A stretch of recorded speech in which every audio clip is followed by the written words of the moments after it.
It's time now for French Connections, our weekly look at the intricacies of life here in France.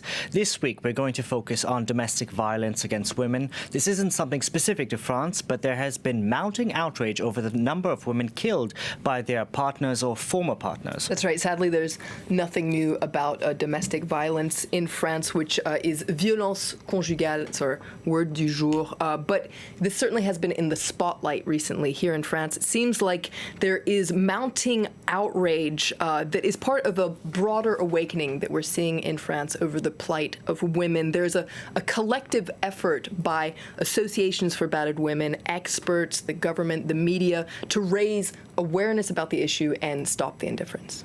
What is the situation in France exactly? Well, there are an estimated 220,000 incidents of physical or sexual violence within couples every year. And France is actually one of the European countries with the highest number of femicides, just after Germany. You can see it here. In 2018, 121 women were killed by their partners or their former partners, and you can see that is the equivalent of one murder every 3 days. The statistic is astounding, but in many cases, victims filed multiple complaints before things ended in tragedy. Unfortunately, it's often the same story where violence builds up over months, over years, and too often women are too afraid to speak about it, to go and see the authorities, and when they do, sometimes they aren't actually heard. In fact, our reporters from France 24, Catherine Norris-Trent and Julie Dungelhoff, went to Corsica, where they met with the parents of a woman, Julie Dweeb, a young mother who was killed in March 2019. Take a listen.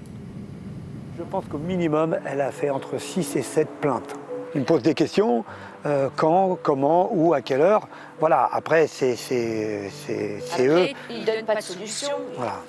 Quand elle avait déjà été portée plainte, alors elle avait dit aux gendarmes, vous savez, il a une arme. Et elle fait, mais il faut vraiment qu'il me tue pour que vous me preniez au sérieux. Voilà. Pour qu'on me prenne au sérieux, il faut qu'on me tue.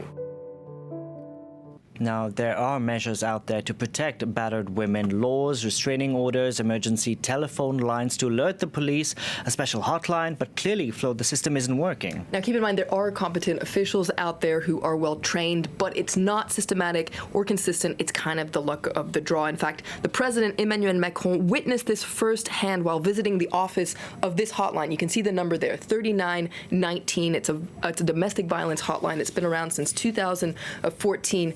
Now, while he was there, he listened in to a conversation. A woman who had decided to leave her husband called the hotline, her abusive husband, it must be said, and she told the hotline operators that the police were refusing to assist her. In fact, the police officer got on the line to explain why he didn't want to help her. The president was listening in. He was very shocked by this. Now, an investigation has been opened into this particular incident, but once again, it raises questions about how victims are treated. Take a listen. The first time I filed a complaint, the police officer made me feel like I was guilty, not like I was a victim. I felt like I was bothering them, like they had better things to do. Look, we're only human, so sometimes in the moment we're tired. Sometimes we spend a bit less time. Maybe we're a bit less understanding. But here, we always try to be as welcoming as possible. Now facing mounting pressure from experts and associations, the government organized a major consultation on domestic violence, grouping dozens of ministers, judges, police officers, victims, relatives, and representatives of feminist groups. And the conference was spearheaded by France's Minister of Gender Equality, Marlène Schiappa. Now, associations had been calling for a major Marshall Plan on the issue, and what the government did was announce a series of measures to get tough on domestic violence. Let's take a look at a couple of them here.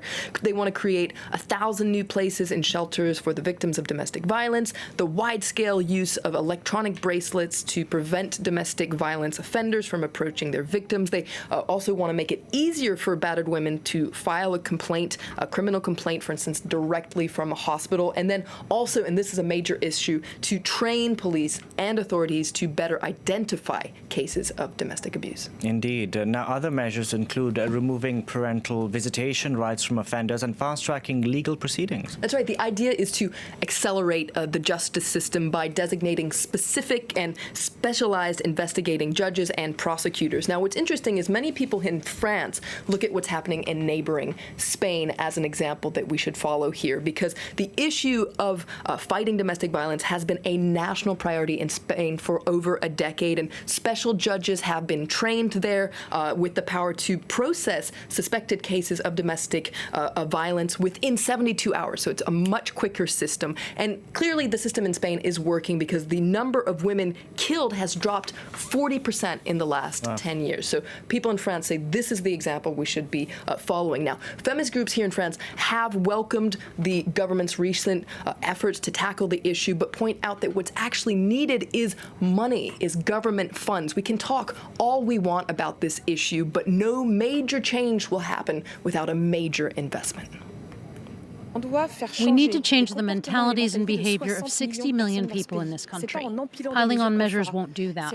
We need a global policy that tackles everything, starting with education. We feel like the government is becoming aware of the task at hand, but the Prime Minister says it's not a question of financial means. So clearly we have some work to do. But the question that many feminist groups are asking is just how many victims is it going to take before we see real change here in France? If you're interested about this topic, I do recommend checking out a special episode of The 51% hosted by Annette Young. You can see it here on our website. Thank you very much for that, Flo. That wraps up this edition of French Connections. In the meantime, you can tweet your questions to Flo at VILLEMINOT and check out our website. The address is france24.com.